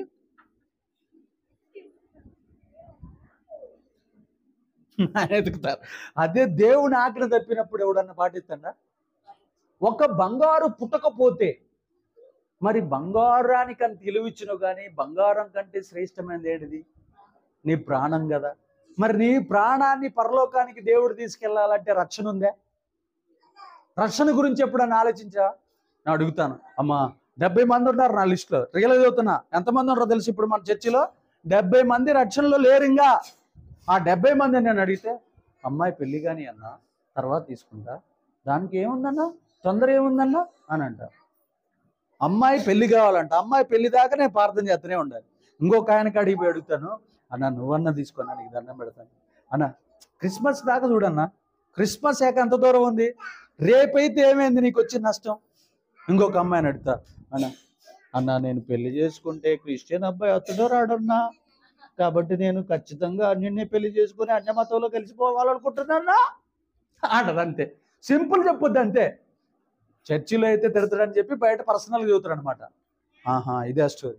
అదే బంగారు పుట్టకపోతే, అన్నా అర్జెంట్ అన్నా ప్లీజ్ అన్నా, అది గినకపోయినాదన్న సంగతి తెలిసిందంటే ఇంట్లో మామూలు కొట్టరన్నా, నీకు దండం పెడతానా, అది దొరికేటట్టు ప్రార్థన చేయనా. బాబ్బా, నీ స్వార్థం, నీ పత్తి కట్టె, నీ పిండాకుడు, నువ్వు పోయి ఆడంటావు 6 అగ్నిగుండం, ఆడంటావు 6. నేను వచ్చేటప్పుడు ఒక ఆమె ఫోన్ చేసింది, ఒక దర్శనం వచ్చిందంట రాత్రి. ఆమెకి ఏం దర్శనం వచ్చిందంటే, యేసు ప్రభు వారంట భూమి మీదకి వస్తుందంట. అది రాకడలో. నమ్మితే నమ్మండి, లేకపోతే లేదు. నాకు చెప్పింది ఆమె, నేను నిన్న మీకు చెబుతున్నాను. అయితే యేసు ప్రభు వారు రాకడలో వస్తుంటేనంట, నేను మన చర్చికి వచ్చాము కాబట్టి నేనే వస్తా దర్శనంలో. నేను బతిలాడుతానంట, అయ్యా ప్లీజ్ అయ్యా, ఇంకొన్ని రోజులు ఓపిక పట్టాయా, చాలా మంది రక్షణలోకి రాబోతున్నారు, ప్లీజ్ అయ్యా అని బతిమలాడి వెనక్కి పంపిస్తానంట. అది నమ్మాలో నమ్మకూడదు నాకు తెలియదు, ఆమె చెప్పింది నేనన్నా. అయితే ఇది సత్యం, దేవునికి మహిమ కలుగును గాక. అయితే ఆమెకు చూపించిండు, నాకు చెప్పింది. అర్థమవుతుందా? అంటే ఎందుకు ఎందుకు మనం దేనికోసం దేవుడు దీర్ఘశాంతం చూపిస్తున్నాడు? లోకములో ఉన్న వారందరూ రక్షణలోకి రావాలని. దేంట్లోకి రావాలని? రక్షణలో. ఇంకా పరలోకం చేరవలసిన లెక్క ఇంకా సంపూర్ణము చెయ్యబడలేదు. ఆ లెక్క సంపూర్తి అయ్యేదాకా ప్రభు రాకడ భూమి మీదకి రాదు. చూడండి, అబ్రహాం గారు ఏం చెప్తున్నాడు? అబ్రహాం గారి ఆస్తి ఎలా కాపాడబడిందో తెలుసా? నీతి వలన. లోతు ఆస్తి ఎలా పోగొట్టుకున్నాడో తెలుసా? ఎందుకు చాలా మంది అప్పుల పాలవుతారో తెలుసా? ఎందుకు అప్పుల పాలై ఆస్తి అంతా పోగొట్టుకుంటారో తెలుసా? నీతి లేకపోవటం వల్ల. అబ్రహాము వేసిన జయ జీవితపు స్టెప్పులు మనం వేయకపోవటం వల్ల, లోతు వేసినటువంటి రాంగ్ స్టెప్స్ మనం వేయటం వల్ల మనకి కలిగిన ఆస్తి మొత్తాన్ని పోగొట్టుకుంటున్నాం. అర్థమవుతుందమ్మా? చాలా మంది అన్న మా ఇంట్లోనే 2-3 చచ్చిపోయారు. ఏందన్నా? ఎందుకు చచ్చిపోయారు మీ ఇంట్లోనే? నీతి తక్కువైపోయింది. బెల్షాజర్కి గోడ మీద రాత కనపడతా ఉంటుంది. బెల్షాజర్కి గోడ మీద రాత ఎందుకు కనపడుతుంది? ఏం మిస్ అయిపోయిండు? పరిశుద్ధ ఉపకరణాలలో ఏం పోసుకొని తాగుతున్నాడు? ద్రాక్షారసం పోసుకొని తాగుతున్నాడు. అంటే అప్పుడు వాడి నీతిని తీసుకొని తక్కెట్లో చూస్తే ఏమైపోయింది? తగ్గిపోయిందా పెరిగిందా? తగ్గిపోయింది. తగ్గిపోయినందుకు వాడికి ఏ శిక్ష వేశాడు? మరణ శిక్ష. ఏం శిక్ష వేశాడు? మరణ శిక్ష వేశాడు. నీతి యొక్క విలువ చాలా గొప్పది. కాబట్టి రోజు మనం టన్నులు కాపాడుకోవాల్సిందని తెలుసా? నీతి. నా దగ్గరకు వస్తారు కొంతమంది, అన్న ఫలానా దొంగ వ్యాపారం చేస్తున్నాం, ఫలానా ల్యాండ్ని కబ్జా చేసినాం, మీరు ప్రార్థన చేయండి, అది మనకు వస్తే మీకు ఎంత ఇస్తామంటే నేను దండం పెడతా. అలాంటి ప్రార్థనలు చెయ్యి. నేను గినక ఈరోజు హైదరాబాద్లో దొంగ పెళ్ళిళ్ళు చేసే, ప్రేమ పెళ్ళిళ్ళు చేస్తే ఈ రకాలకు దెబ్బ కోటీశ్వరుని అయిపోయాను. రియల్గా చదువుతున్నాను. విమానాల్లో తిరిగేవాడిని నేను. కానీ ఇంతవరకు ఒక్కటికి తప్ప వాళ్ళిద్దరు భార్యాభర్తలు అంటే వాళ్ళు వచ్చిన వాళ్ళు మమ్మల్ని చంపాలనుకుంటున్నారు, మేము క్రిస్టియన్స్ ఇద్దరము, మీరు చేస్తానంటే చేయండి లేదంటే లేదని మేము వేరే కడికి పోతాం అంటే ఒక్క లవ్ మ్యారేజ్ చేసే తప్ప మిగతాది ఇంతవరకు చేసిన దాఖలాలే లేవు. ఎందుకు చేయాలా? అది వ్యభిచారంతో కూడుకున్నది, అది మారు మనసు లేనిది, అది పాపముతో నిండిపోయింది, తల్లిదండ్రులను గాయపరిచేది, ఎంతో మందిని వేదనకి గురి చేసేది ఆ పెళ్ళి. అందుకని అలాంటి పెళ్ళిళ్ళు మనం చేస్తే శాపగ్రస్తులం అవుతాం. అలాంటి పెళ్ళిళ్ళు చేయగలం. పోయిన నెలలో నాకు 20,000 ఆఫర్ ఇచ్చాడు ఒక అబ్బాయి. అన్న జస్ట్ నువ్వు ఒక రూమ్లో చేస్తే చాలు 20,000 ఇస్తాను. లేదు తమ్ముడు, ప్రాణమైన తీసుకుంటాను కానీ నీతిని మాత్రం విడిచిపెట్టదు. దేవునికి మహిమ ఘనత ప్రభావములు కలుగును గాక. చూద్దాం ప్రియదేవుని బిడ్డలారా, రాసుకుందాం, ఇంకొన్ని మాటలు రాసుకుందాం. తర్వాత చూద్దాం అబీగేలు గురించి. మొదటి సమూయేలు గ్రంథము 25:22. మొదటి సమూయేలు గ్రంథము 25:22. 25:22. మొదటి సమూయేలు గ్రంథము 25:22. మొదటి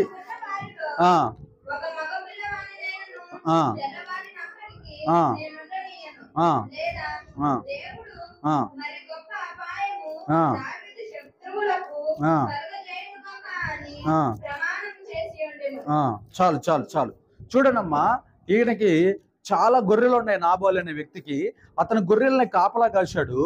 22 అతనికున్న అనుకొని చూడండి అనుకొని అతనికున్న వారిలో ఒక్క మగపిల్లవాడినైనను తెల్లవారినప్పటికీ నేను ఉండనియ్యను, లేదా దేవుడు మరి గొప్ప అపాయము దావీదు శత్రువులకు కలగజేయును గాక అని ప్రమాణము చేసి ఉండెను. అబీగేలు దావీదును కనుకొని గార్ధవం మీద నుండి త్వరగా దిగి దావీదునకు సాష్టాంగ నమస్కారం చేసి అతని పాదాలు పట్టుకునేట్లెను. నా ఏలినవాడా, ఈ దోషము నాదని ఎంచుము, నీ దాసురాలైన నన్ను మాటలాడనిమ్ము, నీ దాసురాలైన నేను చెప్ప మాటలను ఆలకించుము. నా ఏలినవాడా, దుష్టుడైన ఈ నాబాలును లక్ష్య పెట్టవద్దు, అతని పేరు అతని గుణములను సూచించున్నది. అతని పేరు నాబాలు, మోటుతనం అతని గుణము.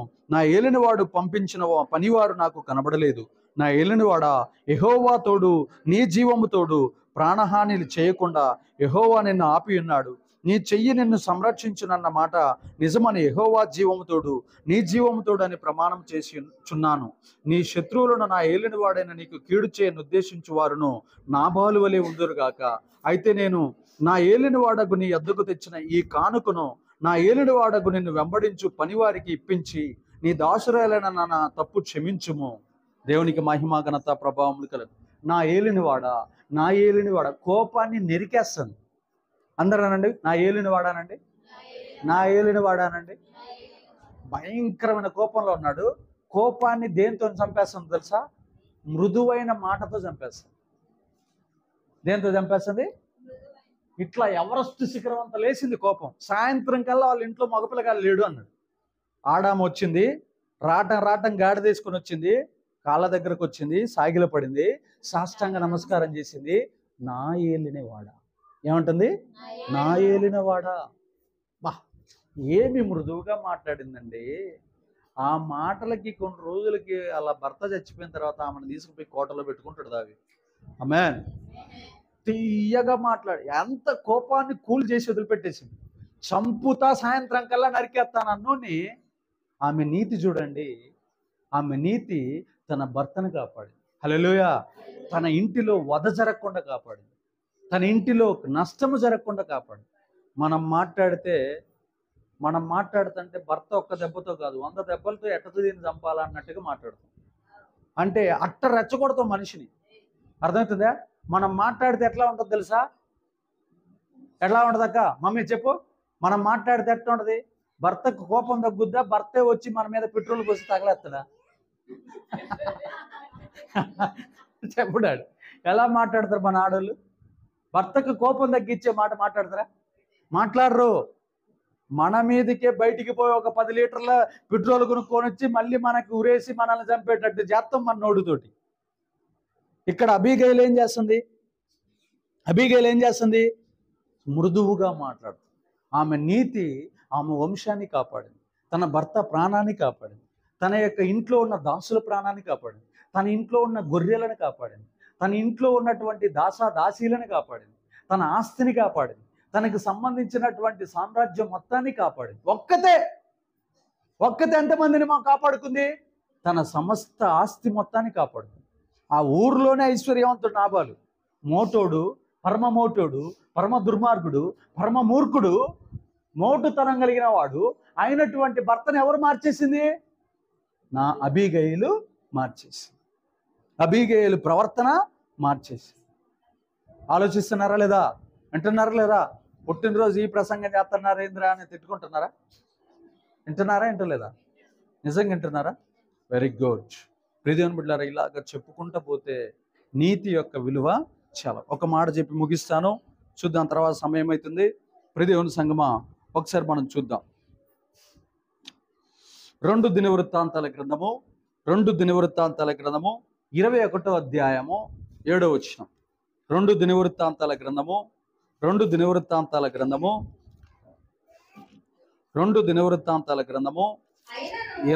అధ్యాయము 7వ వచనం.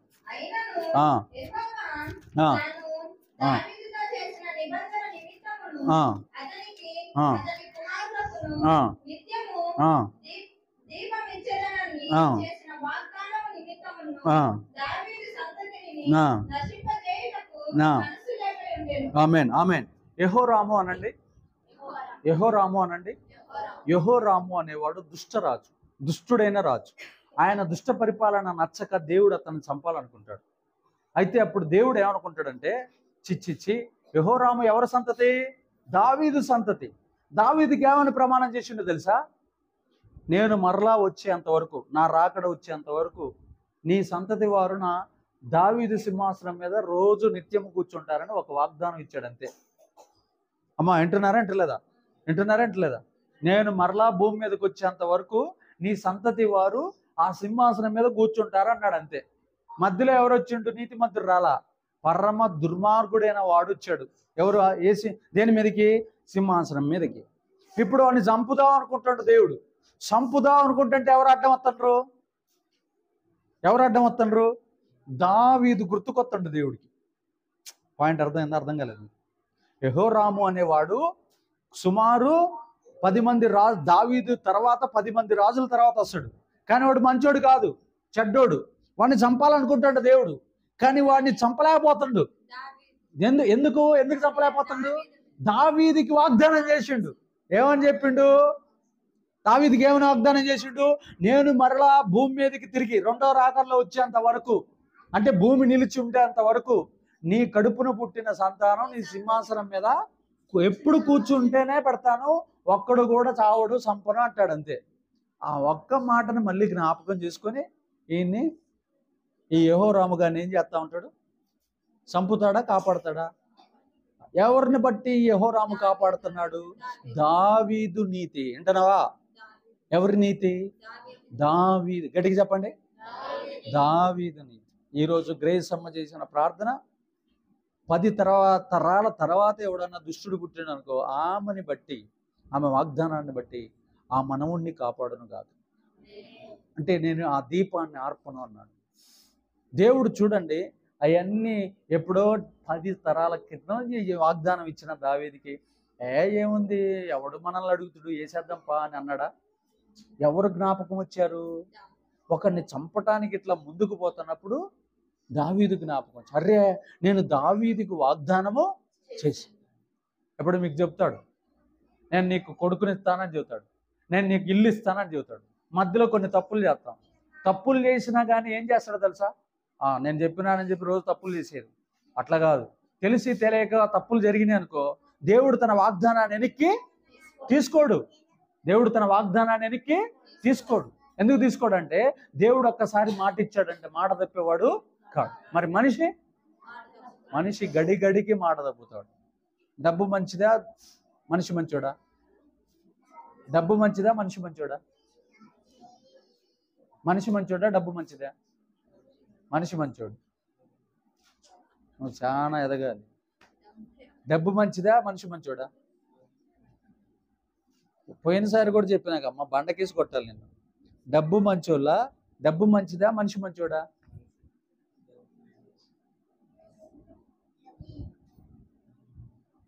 ఇది చెప్పకపోతే మామూలు కొట్టున్నాను. గట్టి చెప్పండి, డబ్బు మంచిదా, డబ్బు మంచిదా, మనిషి మంచోడా? చెప్పండి జై అమ్మా. డబ్బు, మనిషి మంచోడు. నువ్వు డబ్బు మంచిది, నువ్వు డబ్బు మంచిది. మమ్మీ నువ్వు డబ్బు మంచిదా, మనిషి అన్నావు నువ్వు. మనిషి మంచోడు, నువ్వు డబ్బు మంచిది. Very good. మీకు ఒక విషయం చెప్తాను, ప్రాక్టికల్గా చూపిస్తాను. పట్టుకోమ్మా. ఇది నేను నీకు ఇచ్చా కదా, ఆమెకి నువ్వు, ఆమెకి నువ్వు ఆమెకి, నువ్వేమకి, మళ్ళీ ఏమకి, మళ్ళీ నాకి. డబ్బు చేతులు మారింది. దీనికి మనసు ఉందా? కాగితకం ఇది. కానీ ఈ డబ్బును చూడగానే మనసు మారేది నాకు. ఈ డబ్బు గ్రేస్ అమ్మకి ఎందుకు ఇవ్వాలి? ఇవాళ కాకుండా నెక్స్ట్ వీక్ ఇద్దాం, ఇప్పుడు కాకుండా వచ్చే నెలలో ఇద్దాం, ఇప్పుడు తిందాం, ఈ ఆటికి తిందాం, తర్వాత ఇద్దాం అప్పు. ఇప్పుడే ఎందుకు ఇవాళ రూల్ ఉందా? అంటే మనసు ఎవరికి ఉంది? నాకుందా, డబ్బుకుందా? మనస్సు మోసకరమైనదని ఇర్మియా గ్రంథంలో, మనస్సు మోసకరమైనదని ఎవరు రాశారు? మనస్సు మోసకరమైనదని రాశాడా, డబ్బు మోసకరమైనదని రాశాడా? మన మనస్సు ఘోరమైన వ్యాధితో నిండింది. అది బహు ఘోరమైన వ్యాధితో నిండింది. అది మోసకరమైనది. సెల్ ఫోన్ అనండి అందరూ. సెల్ ఫోన్ మంచిదా, మన కన్ను మంచిదా? నిజం చెప్పండి, నిజం చెప్పండి. ఎందుకు సెల్లు మనం ఏది నొక్కితే అటే వెళ్ళుద్ది, కానీ అదంతటా అదే పాపపు వీడియోలు తెచ్చి మన నోట్లో, మన చేతిలో పెట్టదు. అందుకనే బైబిల్ యేసు ప్రభువు ఏమన్నాడో తెలుసా? నీ కన్ను చెడ్డదైతే నీ దేహం అంతయు చెడు. అంటే నీ కంటిలో పాపం ఉందా, సెల్లులో పాపం ఉందా? నీ కంటిలో పాపం ఉందా, సెల్లులో పాపం ఉందా? చెప్పు. నీ కంటిలో పాపం ఉందా, నీ సెల్లులో పాపం ఉందా? కన్ను చెడ్డది. కన్ను నిన్ను అభ్యంతరపరిచిన ఎడల దాన్ని పెరికి వేయము. ఒక కంటితో 2 కళ్ళతో నువ్వు పరలోకం వెళ్ళటం కంటే, నరకానికి వెళ్ళటం కంటే, ఒక కంటితో నువ్వు పరలోకానికి వెళ్ళటం చాలా ఉత్తమం. హల్లెలూయా. మూడో పాయింట్. ఫస్ట్ ఇప్పుడు ఏం చెప్పినా? హృదయం మంచిదా, డబ్బు మంచిదా అంటే ఏది మంచిది? డబ్బే మంచిది. సెల్లు మంచిదా, కన్ను మంచిదా అంటే ఎవరు మంచిది? సెల్లే మంచిది. తర్వాత మళ్ళీ చెబుతున్నా, ప్రతి బిడ్డలారా చాలా జాగ్రత్తగానండి. దేవుని యొక్క వాక్యం మంచిదా, లోకంలో ఉన్న ఆచారాలు మంచిదా? దేవుని యొక్క వాక్యమే మంచిది. అది 7 సార్లు పుటము వేసినాక బయటికి తీసిండట. దేంట్లో? అగ్నిలో పుటము వేసినాక బయటికి తీసాడు. అందుకని మీరు ఎక్కడికైనా పోయి చూడండి. నేను రియల్గా చెప్తున్నా, నా జీవితంలో నేను అనుభవించింది ఏందో తెలుసా? నేను బైబిల్ చదివి ఇలా చూస్తా లోకాన్ని. అప్పుడు బైబిల్లో ఉన్న కొన్ని క్యారెక్టర్లు కనపడతాడు. ఎలా కనపడతాడు? ఈడు కయ్యూన్లాగా, ఈమెమో యెజబెల్ లాగా, ఈమెమో ఎస్తేరమ్మలాగా, ఈమెమో కన్యమరియలాగా, ఈమెమో మార్తలాగా, ఈమెమో అతల్యలాగా ఇలా కనపడ్డారు అనుకో, వాళ్ళ భవిష్యత్తు కూడా మనకేం అర్థమైందో తెలుసా? ఈయనేమో దావీదులాగా, ఇక్కడున్న ఆయనేమో సమూయేలు ప్రవక్తలాగా, ఇక్కడున్నోడేమో దేమాలాగా, ఇక్కడున్నోడేమో ఇంకొక గారెడి సీమోన్ లాగా కనపడ్డాడు అనుకో, నెక్స్ట్ వాళ్ళ భవిష్యత్తు మనకు అర్థమైతే అర్థం కదా? చెప్పాలి, అర్థమైతే అర్థం కదా? ఈడు ఈ పాపంలో, ఈడు ఇలాంటి స్వభావంలో ఉన్నాడు కాబట్టి నెక్స్ట్ ఈడికి జరగబోతుంది. బైబిల్ పట్టుకుంటే ప్రపంచం మొత్తాన్ని ఇట్లా చిటికలో చదివేయచ్చు. ఇప్పుడు ఆ కొడుకు ఏడ్చింది అనుకో, ఒక్క నిమిషంలో నేను వాడు ఏడుపు తగ్గిస్తా. తెలుసా మీకు? వాడు గుక్కలు పట్టి గిర్ర గిర్ర గిర్ర గిర్ర తిరిగినా నేను వాడి సైకాలజీ చదివినా. నేను అర్థమవుతుందా? వాడిని ఒక్క నిమిషంలో కూల్ చేస్తా. ఎందుకో తెలుసా? వాడి క్యారెక్టర్ నాకు బైబిల్లో తెలుసు. అర్థమవుతుందా? నిజంగా చదువుతున్నా. కానీ కొంతమందికి అర్థం కాదు. ఎందుకు అర్థం కాదు? బైబిలు చదవరు. బైబిలు చదవక ఎట్ట ప్రార్థన చేస్తా ఉంటాడు. ప్రభు మాట్లాడు అని ప్రార్థన చేస్తా ఉంటాడు. ఎవడో నల్లోడు వస్తాడు, మాట్లాడతాడు. నల్లోడు వచ్చి మాట్లాడంగా దేవుడు మాట్లాడాను అనుకుంటారు వీళ్ళు. దేవుడు మాట్లాడినాడు అనుకుంటారు వీళ్ళు. ఇంకా మాట్లాడినరా నాతోటి ఏసయ్యా అని ఇంగిట్ట లేస్తారు. లేవగానే వాడు భయంకరమైన దుర్మార్గపు చెడ్డ దర్శనం ఎత్తాడు. తెల్లారంగానే అది నెరవేరుద్ది అని 10 మందికి చెప్పుకొని వస్తుంది. తుస్సునాడికి పోయాలి కదా నెరవేరదు. నోట్ దిస్ పాయింట్ ఎవరన్నారు? ఎందుకు నెరవేరదు తెలుసా? వీళ్ళు బైబిల్ చదివితే మాత్రం చెడ్డ దర్శనం రాదు. నన్ను చెడగొట్టమని దమ్ముంటే నన్ను చెడగొట్టలేడు. ఎందుకంటే నేను బైబిల్ చదివినాకనే దర్శనాన్ని చూస్తా. నువ్వు బైబిల్ చదవకుండా ప్రార్థన చేయి, ఇంకొత్త నల్లోడు చల్లగా వస్తాడమ్మా, మారమ్మా, మీరమ్మా అంటాడు. ప్రభు నువ్వే వచ్చినావు, నాకు అర్థమైపోయింది ప్రభు, ఎస్తారమ్మా అంటాడు. అంతే. అబ్బాబ్బాబ్బా ఏం దర్శనం, అబ్బా ఏం వచ్చింది అంటాడు. కుమారమ్మా అంటాడు. దీపిక తల్లి వచ్చే నెలలోనే నువ్వు గర్భవతి అవుతావు అమ్మా అంటాడు. ఇంకా అసలు రానే వచ్చింది. ఇంకా తేజమాన్ని అవసరం లేదు, సంతోషాన్ని అవసరం లేదు, ఇంకా అమ్మాయి ఎవడు అవసరం లేదు మనకి. ఇంకా అది ఇట్ట లేవగానే మొత్తం రివర్స్ అయిపోద్ది. మొన్న ఒక అమ్మాయి నాకు దర్శనం చెప్పింది. అన్న ఏసై వచ్చిండన్న నా కాడికి 8వ నెల మోస్తుంది. 8వ నెల మోస్తుంటే పోయినాను, ప్రార్థన చేస్తున్నా. ఊరికి పోతుంది, ప్రకాశం జిల్లా. ప్రార్థన చేసిన, బయటకు వచ్చింది, బైక్ కాడికి వచ్చింది. అన్న ఒక విషయం చెప్తాను, ఎవరికి చెప్పవుగా అని. ఏందమ్మా అన్న, నాకు కల వచ్చిందన్న. ఏందమ్మా? ఏం లేదన్న, అబ్బాయి పుడతాడని చెప్పిండన్నా అన్నది. అమ్మ స్తోత్రం హల్లెలూయా అనుకున్నా. నాకు రాలేదమ్మా, మళ్ళీ చూస్తున్నా, నాకు రాలా దర్శనం, ఆమెకే వచ్చింది. వచ్చిన తర్వాత నిన్న 2-3 రోజుల క్రితం డెలివరీకి పోయింది హాస్పిటల్కి బాగానే అర్ధరాత్రి 2ంటికి ఫోన్ చేసి అన్నా అన్నది. ఏం తల్లి 9ంటికి పోయాను, లోపలికి హాస్పిటల్కి ఏమైందమ్మా రిజల్ట్ అన్నా కుమార్తె పుట్టిందన్నా చెప్పింది. ఏం చెప్పింది? నాకు కొడుకు పుడతాడని చెప్పింది. పుట్టింది ఎవరు? కుమార్తె పుట్టింది.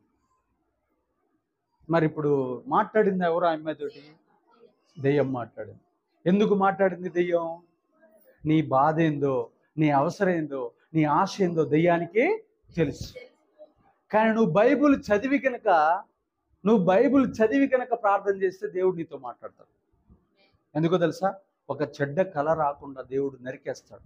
నీకు గొప్ప జ్ఞానం ఉంటుంది. ఆ జ్ఞానానికి వివేచిస్తావు, ఇది దేవుడు కాదు ఇచ్చింది, ఇది దెయ్యం ఇచ్చింది. నువ్వు బైబిల్ చదవకుండా నువ్వు ఎన్ని రకాలైన యుద్ధాలు చేసినా నువ్వు సాతాను చేతిలో ఓడిపోతూనే ఉంటావు, పడిపోతూనే ఉంటావు. వాడు అయ్యో అక్కడ నీళ్ళున్నాయి, అక్కడ నీళ్ళున్నాయి, అక్కడ నీళ్ళున్నాయి, అక్కడ నీళ్ళున్నాయి అని తీసుకుపోతూనే ఉంటాడు. ఎండమాముల్లాగా నిన్ను ఓడిస్తూనే ఉంటాడు. అదే నువ్వు బైబిల్ చదివి గనక ప్రార్థన చేసినవా, దర్శనం నీ దగ్గరికి దిగొచ్చును గాక, నువ్వు చెప్పే ప్రతి దర్శనం నెరవేరును గాక, ప్రభు నీతో సూటిగా మాట్లాడును గాక. బైబిల్ లేకుండా దర్శనాల మీద ఆధారపడవద్దు, బైబిల్ చదవకుండా ఉపవాసాల మీద ఆధారపడవద్దు, బైబిల్ చదవకుండా ప్రార్థన మీద ఆధారపడవద్దు. బైబిల్ లేకుండా నువ్వు ప్రార్థన చేసినా సాతాను నిన్ను బలంగా వాడుకుంటాడు. కాబట్టి ఇంకొకళ్ళు చెబుతారు, ఎంత పొడుగు కళ్ళ చెబుతూ ఉంటారు. నాకు ఎట్లా వస్తుంది తెలుసా దర్శనం? కన్ను రెప్ప ఇట్టనగానే ఇట్ట పోతుంది, కన్ను ఇట్ట తెరిచి ఇట్ట తెరవగానే ఆ దర్శనం అటు చూపిస్తే వెళ్ళిపోతుంది. అట్లాంటి కొన్ని లక్షల దర్శనాలు ఆ జీవితంలో చూసా, అవన్నీ నెరవేరినాయి. ఇంకా ఒక అరగంట ఎత్తడు చూసినా పడుకుంటే ఇంకా ఎప్పుడు నెరవేరవు. అంటే అది ఇచ్చేది ఎవరు? బ్రహ్మపరిచాత్మ. దేవుడిచ్చేది చాలా స్వీట్గా, చాలా షార్ట్గా ఉంటుంది. ఏమని చెప్పాడు తెలుసా?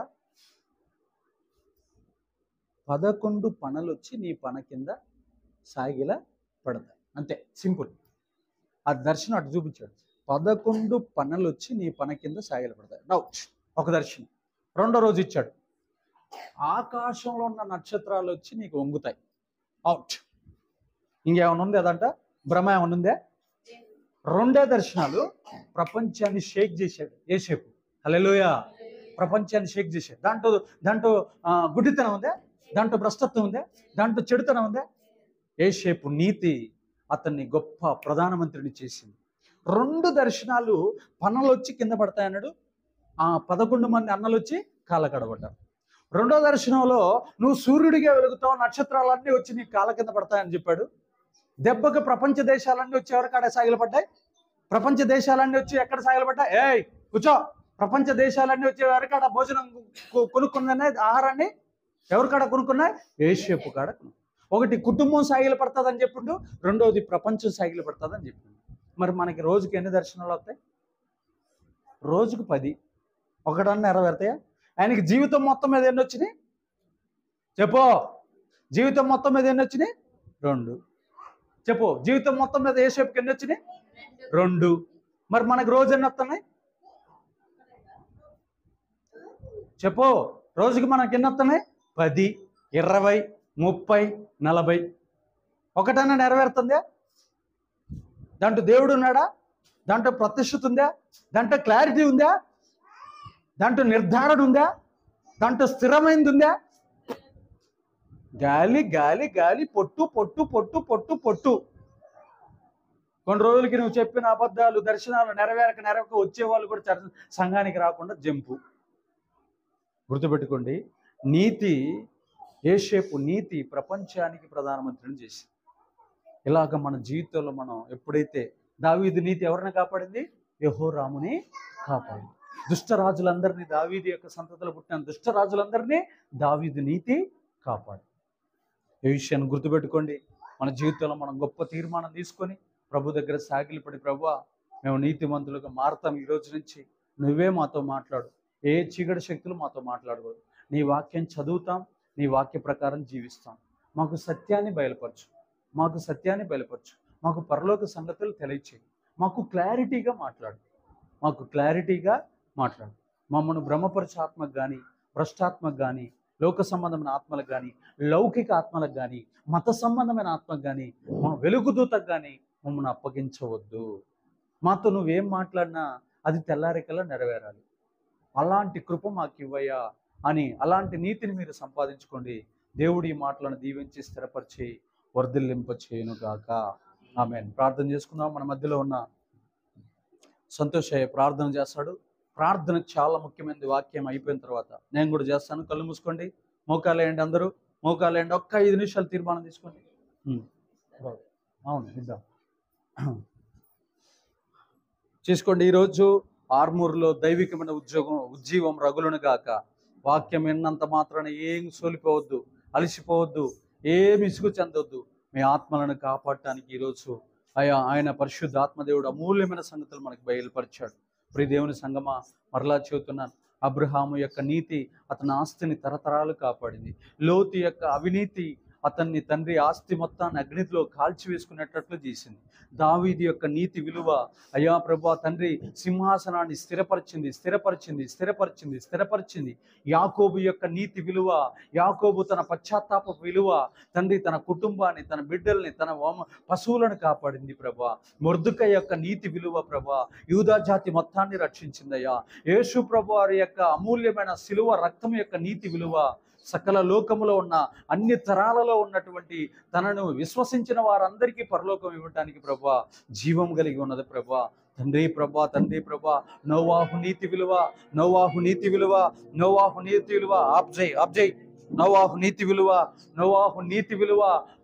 నీతి విలువ ప్రభా కుటుంబాన్ని రక్షించింది ప్రభా.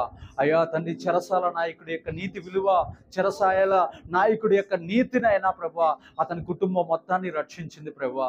ఇలా అయ్యా యోసేపు యొక్క నీతి విలువ, తండ్రి తండ్రి ఏ భారం అయితే ప్రపంచం పట్ల కలిగి ఉన్నాడో ఆ ప్రపంచ ప్రజలందరినీ తన దగ్గరికి నడిపించిందయ్యా. వారిని బ్రతికించింది.